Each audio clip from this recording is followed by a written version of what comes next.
അല്ല ഫിദ മാഡം എവിടെയാ? എനിക്ക് അത്യാവശ്യം ഒരു കാര്യം പറയണായിരുന്നു. ഫിദ മേഡം ഇപ്പൊ ഒരു മീറ്റിംഗിലാ. അകത്ത് 1-2 പേരുണ്ട്. ആ അത് സാരമില്ല, എനിക്കിപ്പൊ തന്നെ ഒരു കാര്യം പറഞ്ഞേ പറ്റൂ. വാ. എന്താ കുട്ടി വാശി കാണിക്കുന്നത്? വരൂ, ഒരുപാട് പ്രാക്ടീസ് ചെയ്യാനില്ലേ? ആ വരാനല്ലേ പറഞ്ഞേ? വാ.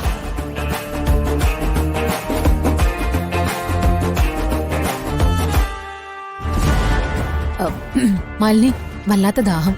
കുടിക്കാൻ എന്തെങ്കിലും കിട്ടുമെന്ന് നോക്ക്. മാലിനി നിൽക്കും. അമൃതയെടുത്ത് വരുമ്പോ പറഞ്ഞ ഞാൻ ജ്യൂസ് എടുപ്പിക്കും. ഏയ് അതൊന്നും വേണ്ട, ഇവളെടുത്തോണ്ട് വരില്ലേ? ഞാൻ എടുക്കാം മാഡം.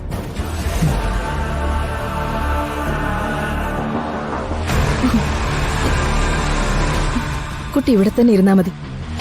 അവിടെ വന്നിരിക്കുന്നവര് പോയിട്ട് അങ്ങോട്ട് വന്നാ മതി. അല്ല മാഡം, ഞാൻ ചോദിക്കുന്നുണ്ടെന്നും തോന്നരുത്. ഫിദ മാഡത്തിന്റെ പല കാര്യങ്ങളും രഹസ്യമാണല്ലോ. അതൊക്കെ കുട്ടിക്ക് വെറുതെ തോന്നുന്നതാ. ഇവിടെ തന്നെ ഇരിക്കണം കേട്ടോ.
ഇത്തരം നല്ല പ്രവർത്തനങ്ങൾക്കൊക്കെ ഞാൻ എതിരാണെന്ന് ചിന്തിക്കുന്നത് തെറ്റാ. ശ്യാമ ചെയ്യുന്ന ചാരിറ്റി പ്രവർത്തനങ്ങൾ ഞാൻ നല്ല രീതിയിലേ കാണാറുള്ളൂ. ഞാൻ ഐശ്വര്യത്തെ കുറ്റം പറഞ്ഞിട്ടില്ല.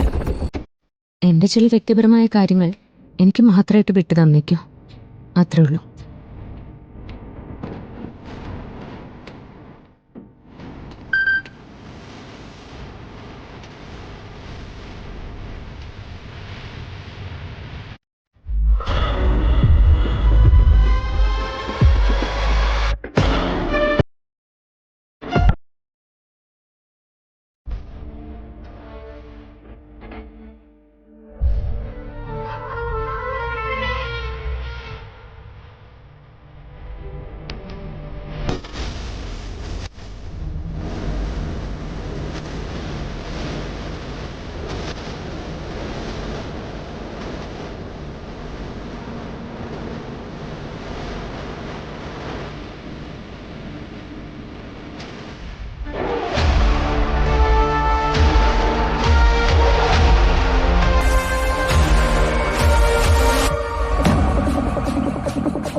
എടുത്തി എന്താന്ന് അറിഞ്ഞൂടാ, തൊണ്ടിക്കൊരു ഇടുത്തം പോലെ. എടുത്തി ഈശ്വരാ, ഈശ്വരെടുത്തി. ഈശ്വരെടുത്തി, എന്താ പറ്റിയേ? അയ്യോ, അയ്യോ, എടുത്തി എന്താ പറ്റിയേ? ഐശ്വര്യ, ഐശ്വര്യ, മാഡം, അയ്യോ, ഐശ്വര്യ.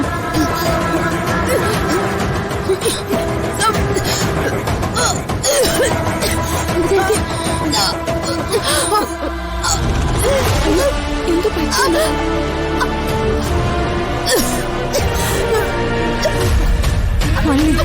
അത്രയും പെട്ടെന്ന് ഐശ്വര്യ എടുത്ത് ഹോസ്പിറ്റലിൽ കൊണ്ടുപോകണം. അമൃത എടുത്തി, എടുത്തേം കൂടുന്ന് പോ. എടുത്തേ എനിക്ക് ഒന്ന് പിടിക്കുക.